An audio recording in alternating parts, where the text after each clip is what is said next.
nagdadala na ng kaunti, wala kaming pasok ngayon. Pero nandito ako sa lugar kung saan ito ang paborito kong lugar na binibilhan ko ng pagkain para sa aking bibigyan ng blessing ngayong umaga. Hintayin mo ako dyan. Malapit na ako. Ay, ina. Yan, nandyan siya. Yan, nagwawalis. Kanina, nandyan sa kapila. Tapos ngayon, nandito na siya. Ang liksi niya. Kahit na medyo may edad na si inay. Ang liksi, nandun lang dyan sa kabila. Nandito lang yung kanina sa Pangasinan Station. Hello, Nay. Good morning. May pasok kayo ngayon? Di ba walang pasok ngayon? May pasok kayo? Kasi ang government walang pasok dito sa Chaong. Kayo, bakit kayo may pasok? Kahit holiday may pasok kayo. Ang sipag naman po ninyo. Nay, may pantext ka. Wala akong pantext May tatawagan lang ako sa bahay. May pantext kayo. May tatext lang ako. May load ka, Nay? Sige nga po. At ako may tatawagan lamang po. May phone ako pero wala akong pantext. Wala akong tawag. Nalimutan ko. Ay ako po ay may sasakyan doon. Ay kaso ako po ay may bibilhin dito sa 7-Eleven. Ay sabi ko kayo ay aking sabi ko ngay mates nga si inay kung may pantawag o pantext. Wala akong pantext Ano ko kanina yan? Opo nga, sa ninyo. Ano pangalan po ninyo, Nay? Fleur Lucis. Message po muna, Nay. Lagay ninyo.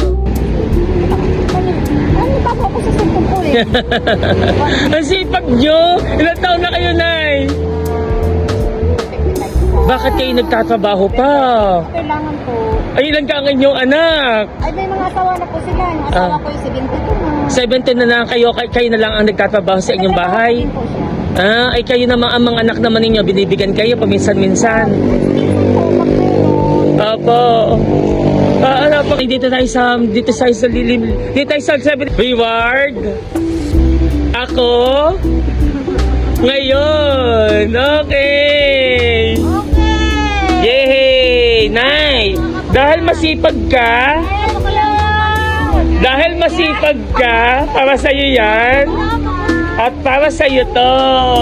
So, congratulations, Nay! Napakasipag mo. At, tuloy-tuloy lang ang kasipagan, no? Ano ulit, Nanay, ang pangalan mo? Fleur Lucis, okay.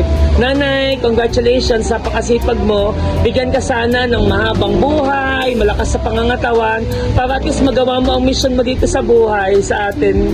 Dito, I mean, sa iyong family. Kanina ko pa kayo habol, nandun ka kanina. Tapos sabi ko, nasa na yun, nawala na. Tapos mga pupik, nagdawa ko na laylay. Opo. Ilang taon na kayo na nagaganyan? 3 years na po. 3 years na, okay. 3 years talagang umulan, umaraw, nandito kayo sa kalsada, nagtatrabaho. No work, no pay. Thank you po. I-follow nyo. Ano mangyayari sa inyo? Halimbawa, yung inyong leader na kahit madumi ang inyong area. Nakikita mo dun Lord, inisin mo tong area na to kasi lang. Saan ang inyong area? Bukas ulit, papuntang tulay, kawayan ng pamalitan. Okay. Eh siya, mag-iingat. May magdala kayong payong. Basta kayo may dala laging payong, ha? At oo, para dapat ready kasi tag-ulan ngayon. Abot na ako ng ulan kay Nanay. Pero sila ang mga paborito kong tao na gustong tulungan dahil napakasisipag nila. Umulan, umaraw, sila nandito sa kalsada para maglingkod, para magbigay ng serbisyo sa atin. Kaya kayo, mga kabataan at sa lahat ng mga tao ito sa Chaong, huwag naman kayo magtapon ng basura kasi nahihirapan sila. Nahihirapan ng ating mga utility, nahihirapan ng ating mga street sweeper. Okay? Ay inang!